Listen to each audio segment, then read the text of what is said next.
I am Vasant Sahu from भारतीय group of colleges दुर्ग। ठीक है, और आज हम पढ़ेंगे डीएलएड सेकेंड ईयर के लिए गणित शिक्षण। ठीक है, क्या पढ़ेंगे? गणित शिक्षण। ओके, और आज हम एक नया टॉपिक ले रहे हैं जिसका नाम है गतिविधियां या गतिविधि। ठीक है, यानी कि कुछ एक्टिविटीज जिसको हम कहते हैं। जैसे कि आपको ये मालूम होगा कि किसी भी बच्चे को गणित सिखाना होता है तो वे जो बच्चे हैं वे किसी न किसी गतिविधि के द्वारा गणित को आसानी से सीखते हैं या जल्दी से सीखते हैं। ठीक है, यानी कि जो करके सीखने वाली जो विधि होती है वो बच्चों के लिए बहुत ही कारगर साबित होती है ना। तो उसी कड़ी में ये भी आता है क्या? गतिविधियां। ठीक है, यानी कि जो बच्चे हैं वे किसी भी वस्तु को या किसी भी चीज को या हम जनरली देख सकते हैं गणित शिक्षण में।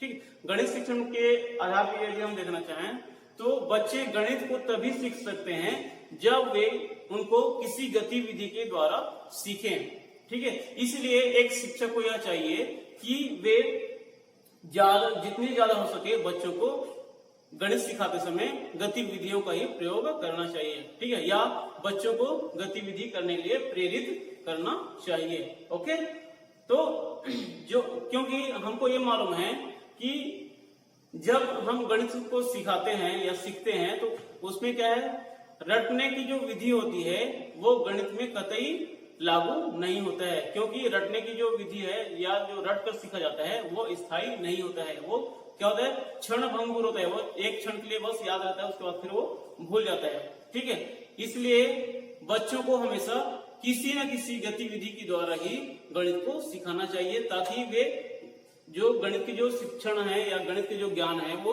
बच्चों में स्थायी रूप से विद्यमान रहे।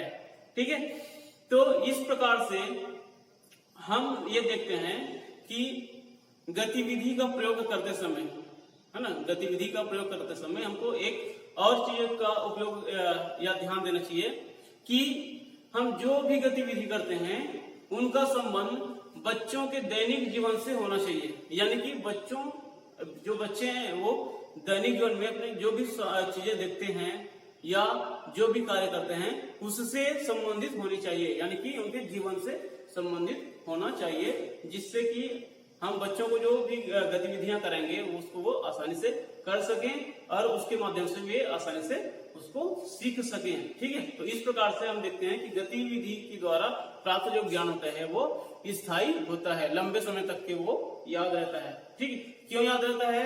क्योंकि गतिविधि को बच्चे स्वयं करके देखते हैं। ठीक है, वे स्वयं उसको करके देखते हैं, वो स्वयं उसमें खोजते हैं। ठीक है, और किसी एक अवधारणा तक वो पहुंच जाते हैं। ठीक है, उनके विचार में, उनके व्यवहार में, उनके मन मस्तिष्क में क्या होता है, एक वैज्ञानिक दृष्टिकोण विकसित हो जाती है। ठीक, इसलिए हम यह कह सकते हैं कि किसी भी बच्चों के लिए गतिविधि आधारित जो पाठ्यक्रम होती है या गणित से ही जैसे हम लेते हैं कि जब गणित पढ़ाते समय बच्चों को गतिविधि के द्वारा पढ़ाया जाए या सिखाया जाए तो वे बहुत ही कारगर होता है और वे उस प्रकार से जो प्राप्त ज्ञान लंबे समय तक के लिए उपस्थित होते हैं, विद्यमान होते हैं, स्थायी होता है वो ज्ञान। ठीक, तो आइए देखते हैं हम गतिविधियां या गतिविधियों पर आधारित कुछ क्रियाकलाप। ठीक है, तो उससे पहले हमें देखना है, हमको ये मालूम होना चाहिए कि गतिविधि क्या होता है, किसको हम गतिविधि कहेंगे, किसको गतिविधि नहीं कहेंगे। ठीक है, गतिविधि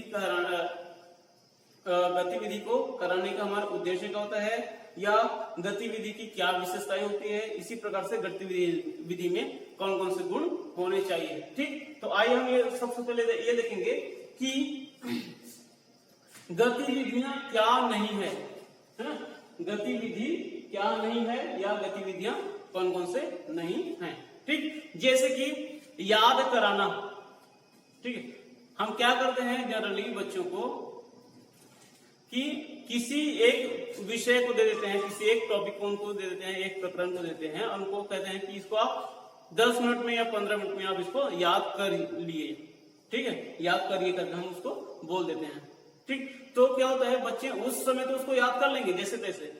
ठीक, बच्चे क्या करते हैं, उसको उस समय जैसे तैसे उसको याद कर लेंगे, लेकिन उसी प्रकरण को यदि हम उनको अगले दिन पूछेंगे तो वे उनको नहीं बता सकते। ठीक है, वो उसको बताने में सक्षम नहीं होते हैं। क्यों नहीं होते हैं? क्योंकि वो उसको याद किया होता है, उसको वो समझा नहीं होता है। ठीक, तो ये इस प्रकार हम कह सकते हैं कि जो याद करना है वो गतिविधि नहीं हो सकता। ठीक है, वे गतिविधि के गुण नहीं है। इसी प्रकार से रटने का जो नियम होता है, बहुत से बच्चों में क्या होता है कि रटने की जो प्रवृत्ति है वो बहुत ज्यादा होता है। आजकल हम लोग देखते हैं जनरली कि बहुत से बच्चे क्या होता है, गणित को भी रट लेते हैं, गणित को भी पूरा पूरा अंकों सहित वो रट लेते हैं। तो लेकिन इस प्रकार की जो विधि है, इस प्रकार के जो नियम है, उसको हम गतिविधि पर आधारित नहीं कर सकते। ठीक है, वो गतिविधि के गुण नहीं होता है। ठीक है, इसी प्रकार से बार बार बोलकर दोहराना, यदि हम बच्चों को ये कहेंगे कि आप एक शब्द को या एक प्रकरण को आप उस बार बार बोल के आप उसको प्रैक्टिस कीजिए करके, ठीक है, उनको दोहराई करके, तो ये भी जो विधि है उसको हम गतिविधि में शामिल नहीं कर सकते। ठीक, इसी प्रकार से किसी का नकल करना, है ना, किसी बच्चे के द्वारा या किसी व्यक्ति के द्वारा किया गया जो कार्य है उसका नकल करना, ये भी हम गतिविधि में शामिल नहीं कर सकते। ठीक है, क्यों नहीं कर सकते इस नकल करने को गतिविधि में शामिल? क्योंकि इसमें बच्चे को मेहनत नहीं करना होता है, बच्चे को मेहनत नहीं करना होता है, अर्थात उसमें उस विषय के बारे में अवधारणा जो है वो अच्छे से समझ में नहीं आता है ना, और उसमें क्या है वो खोज नहीं करते हैं, क्योंकि उनको तो सीधा सीधा खोज के वो मिलता है। तो इसलिए ये जो नकल करना होता है ये भी गतिविधि में शामिल नहीं किया जा सकता। ठीक, इसी प्रकार से शिक्षक द्वारा प्रदर्शन क्या होता है, गणित शिक्षण में अधिकांश हम देखते हैं कि जो शिक्षक है वो करके ही दिखाता है बच्चों को, लेकिन ऐसा नहीं करना चाहिए। क्यों? क्योंकि बच्चे तब तक किसी प्रकरण को नहीं सीख सकता क्यों, तब तक कि जब तक कि वो उस गतिविधि को स्वयं करके ना देखे। ठीक है, इसलिए अधिकांश हमको यह करना चाहिए, जितना ज्यादा से ज्यादा यह करना चाहिए कि कक्षा में बच्चे को स्वयं करने के लिए देना चाहिए, स्वयं उनको अवसर देना चाहिए। ठीक है, इसलिए हम कह सकते हैं कि जो शिक्षक का जो प्रदर्शन है उसको हम गतिविधि में, कक्षा आधारित गतिविधि में शामिल नहीं कर सकते। ओके, तो इस प्रकार से गतिविधि नहीं है, क्या नहीं है, रटना, याद करना, बार बार बोल के दोहराना या शिक्षक द्वारा जो प्रदर्शन करना, इसको हम गतिविधि में शामिल नहीं कर सकते। ठीक, इसी प्रकार से हम ये देखेंगे कि गतिविधि में कौन कौन सी खूबियां होनी चाहिए, यानी कि गतिविधि में कौन कौन सी विशेषताएं होनी चाहिए। ठीक, तो पहला तो ये देख सकते हैं कि गतिविधि में जो भी हम गतिविधि करते हैं, है ना, जो भी हम एक्टिविटीज कराते हैं बच्चों को, वो रोचक होना चाहिए। रोचक का मतलब क्या है, बच्चे उनमें इंटरेस्ट ले सके, उनको वो अपने उत्साह के साथ उसमें वो शामिल हो सके, है ना। तो इस प्रकार की हमको गतिविधि कक्षा में कराना चाहिए। ठीक है, उनमें उबाऊपन नहीं आना चाहिए। ठीक, तो हम जो भी गतिविधि करेंगे वो रोमांचक होना चाहिए, यानी कि रोचक होना चाहिए, बच्चों को आकर्षण करने वाली होना चाहिए। ठीक, इसी प्रकार से जो गतिविधि है वो सार्थक होना चाहिए। सार्थक का मतलब क्या है कि जो भी हम गतिविधि करेंगे वो आपके दैनिक जीवन में शामिल होना चाहिए। ठीक है, आपके दैनिक जीवन से ही लिया जाना चाहिए। ठीक, इसलिए जो भी हम गतिविधि करेंगे वे बच्चों के जीवन में या उनके भविष्य में सार्थक साबित हो सकता है। ठीक, इसी तरह से हम देखेंगे कि जो हम गतिविधि करते हैं उसमें क्षमताओं को आजमाने के लिए एक अवसर देना चाहिए। ठीक है, यानी कि बहुत से बच्चों में क्या है, या हम ये जानते हैं कि प्रत्येक बच्चों में अलग अलग क्षमता होती है, भिन्न भिन्न प्रकार की क्षमता होती है, या भिन्न भिन्न प्रकार के उसमें गुण होते हैं, है ना। तो इसलिए हमको क्या करना चाहिए, जब भी हम किसी गतिविधि को कराते हैं, बच्चों को एक्टिविटीज जब कराते हैं, तो उस समय हम बच्चों को उनकी क्षमता के अनुसार, ठीक है, जिस बच्चे में जो क्षमता है हम उसी के अनुसार बच्चे को अवसर देते हैं या उनको उनके क्षमता के अनुसार अवसर देना चाहिए। ठीक, तो ये होगा गतिविधि का गुण या उनकी खूबियां। इसी तरह से हम देखेंगे कि जो भी गतिविधि हम कराते हैं, है ना, जो भी हम गतिविधि कराते हैं वो चुनौतीपूर्ण होना चाहिए, यानी कि उसमें बच्चों को संघर्ष करना चाहिए, है ना। मतलब जो भी हम प्रकरण को देते हैं बच्चों को, गतिविधि आधारित जो भी हम शिक्षण देते हैं गणित से संबंधित, तो वो जो गतिविधि है वो चुनौतीपूर्ण होना चाहिए। ऐसा नहीं कि जब हम एक टॉपिक को दे दिए तो बच्चे आज उसको बस ऐसा होता है तो वो ऐसे बता देगा। ठीक है, तो इस प्रकार से हमको नहीं करना है। जो भी हम गतिविधि बताते हैं बच्चों को या कराते हैं तो वे उनके लिए चुनौतीपूर्ण होना चाहिए। ठीक, यानी कि बच्चे उनमें कुछ संघर्ष कर सके। ठीक है, इसी प्रकार से सोचने की कुछ गुंजाइश होनी चाहिए। ठीक, तो हमको इस प्रकार से कोई गतिविधि कराना चाहिए कि बच्चे उसमें सोचने के लिए मजबूर हो जाए। ठीक है, जो भी हम गतिविधि कराते हैं तो उसमें बच्चों को सोचने के लिए, मतलब एक कुछ नया चीज, ठीक है, कुछ नई बातें उनको सोचने के लिए मजबूर होना चाहिए। ठीक, इसी तरह से बच्चों में एक अकेलापन होना चाहिए। अकेलापन होना चाहिए मतलब जो हम गतिविधि कराते हैं या बच्चे जो भी गतिविधि करते हैं उसमें एक बच्चे को क्या होता है, एक बच्चे को हम एक प्रकरण दे देंगे तो वे उसमें अच्छे से और उसमें अधिक से अधिक जो वैज्ञानिक दृष्टिकोण है या जो खोज विधि है वो उसमें अच्छे से विकसित हो सकते हैं। ठीक है, इसी प्रकार से शिक्षक और एक बच्ची का या छोटे छोटे बच्चों का अलग अलग समूह भी बना सकते हैं। ठीक है, मतलब जो भी आप गतिविधि कराएंगे, एक और तरीका होता है जैसे कि किसी गतिविधि को हम प्रत्येक बच्चों को बांट देते हैं, या दूसरा तरीका यह होता है कि मान लो कोई जो गतिविधि है, कोई जो एक्टिविटीज है वो बहुत बड़ा है तो हम क्या करेंगे, कक्षा में बच्चों को अलग अलग छोटे छोटे समूह में बांट देते हैं, जिससे वे उसको मिलजुल के अपनी क्षमता के अनुसार उसको आप वे एक्टिविटीज को करते हैं।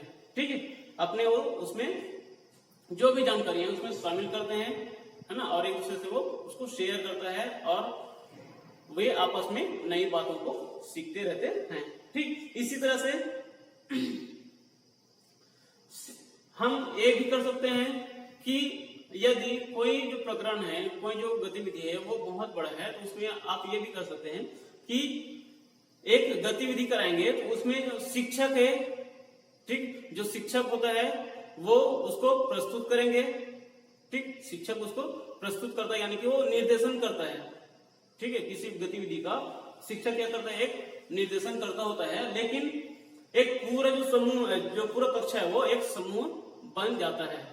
ठीक है, आप इस प्रकार से बना सकते हैं, यानी कि शिक्षक हो गया और दूसरा क्या है, पूरा कक्षा एक समूह हो गया। ठीक, इस प्रकार से भी आप गतिविधि को उसमें बांट सकते हैं। ठीक, और क्या तरीका हो सकता है कि बच्चों को उनके आसपास के लोगों से भी आप मिला करके, है ना, कोई भी गतिविधि आप करा सकते हैं। यानी कि कहने का मतलब ये है कि बच्चे जब घर से निकलते हैं या घर में जब रहते हैं तो वे अपने आसपास के लोगों से, अपने आसपास के जो वातावरण है उनसे भी कुछ गतिविधि को वे कर सकते हैं जो कि उनके गणित सीखने में सहायता प्रदान कर सके। ठीक है, तो इस प्रकार से ये जो आपका होता है रोचकता होना चाहिए, उनमें सार्थकता होना चाहिए, है ना, समूह, विभिन्न प्रकार के समूह बांटना चाहिए। ठीक, और बच्चों को उनके क्षमता के अनुसार अवसर देना चाहिए। तो इस प्रकार से ये क्या हो गया, किसी गतिविधि को करने की एक खूबियां होती है या होनी चाहिए। ठीक है, इसी प्रकार से हम देखेंगे कि जो हम गतिविधि कराते हैं, जो हम एक्टिविटीज कराते हैं उसमें कौन कौन से गुण होना चाहिए। ठीक है, उसमें कौन कौन से गुण धर्म होना चाहिए, है ना। तो सबसे पहले तो महत्वपूर्ण बात यह है कि किसी भी गतिविधि को कराने से पहले हम क्या करते हैं, बच्चों को मूर्त रूप से अमूर्त रूप की ओर ले जाते हैं। ठीक है, यानी कि मूर्त चिंतन से अमूर्त चिंतन की ओर ले जाते हैं। कहने का मतलब यह है कि बच्चे रोज अपने दैनिक जीवन में जो भी देखते हैं, जो भी सीखते हैं, है ना, उन्हीं से संबंधित गतिविधि को कराना चाहिए, जिससे वे बच्चे क्या होते हैं उन अवधारणा को या उन मूर्त रूपों को वो सीखते हैं, उनको करते हैं और इस प्रकार से वे एक नए अवधारणा तक पहुंच जाते हैं, यानी कि अमूर्त रूप तक वे पहुंच जाते हैं। यानी कि जो एक महत्वपूर्ण गुण क्या है कि गतिविधि का, कि जो गतिविधि करेंगे वो अमूर्त रूप में होना चाहिए। ठीक है, इसी प्रकार से किसी साधन का उपयोग करना चाहिए, यानी कि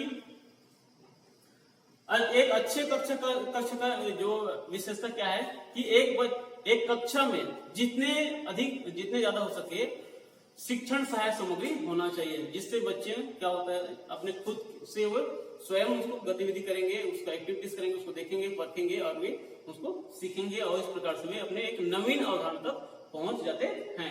ठीक है, इसी प्रकार से हो सकता है कि इसके कोई भाग दौड़ हो या हो सकते हैं वो उनको बैठे बैठे भी कर सकते हैं। ठीक है, इसी प्रकार से कहने का मतलब ये है कि गतिविधि का मुख्य गुण ये हम कह सकते हैं कि कोई भी जो गतिविधि कराएंगे वे बच्चों के जीवन से संबंधित होने चाहिए, जो कि उनके भविष्य में काम आ सके, सार्थक हो सके। ठीक, तो ये हो गया गतिविधि के गुण धर्म। ठीक है, इसी प्रकार से हम देखेंगे गतिविधि के उद्देश्य। अब हम जितने भी गतिविधि कराएंगे या जितने भी हम गतिविधि करते हैं उनका कोई न कोई एक उद्देश्य होता ही है। ठीक, तो आइए हम देखते हैं कि गतिविधि के कौन कौन सा उद्देश्य होगा। हम गतिविधि कराएंगे तो गतिविधि कराने का उद्देश्य क्या हो सकता है। ठीक, तो इसका सबसे पहले तो उद्देश्य ये है कि संघर्ष की शुरुआत कराना, यानी कि बच्चों में संघर्ष की शुरुआत हो जाती है ना। हम जब कोई भी गतिविधि कराते हैं कक्षा में बच्चों को, तो उससे बच्चों में एक संघर्ष की या एक खोज की शुरुआत हो जाती है।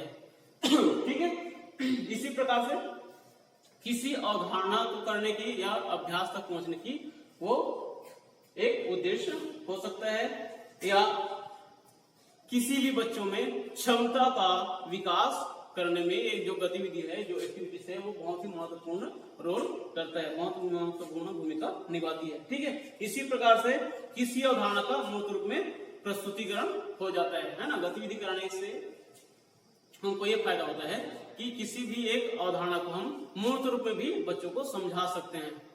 ठीक है, और क्या होता है कि स्कीमा के द्वारा भी आप बच्चों को समझा सकते हैं, या छोटे छोटे जो पेपर है उसको भी आप जोड़ के बच्चों को सिखा सकते हैं, या कार्डबोर्ड को आप मोड़ के भी सिखा सकते हैं बच्चों को। यानी कि कहने का मतलब ये है कि आपके दैनिक जीवन में जो भी सामान है, जो भी सामग्री है, उन्हीं से संबंधित आप बच्चों को गतिविधि को कराना चाहिए। ठीक है, तो ये हो गया आपका उद्देश्य गतिविधि के कराने का। ठीक है, समझ आया आपको? Okay, thank you.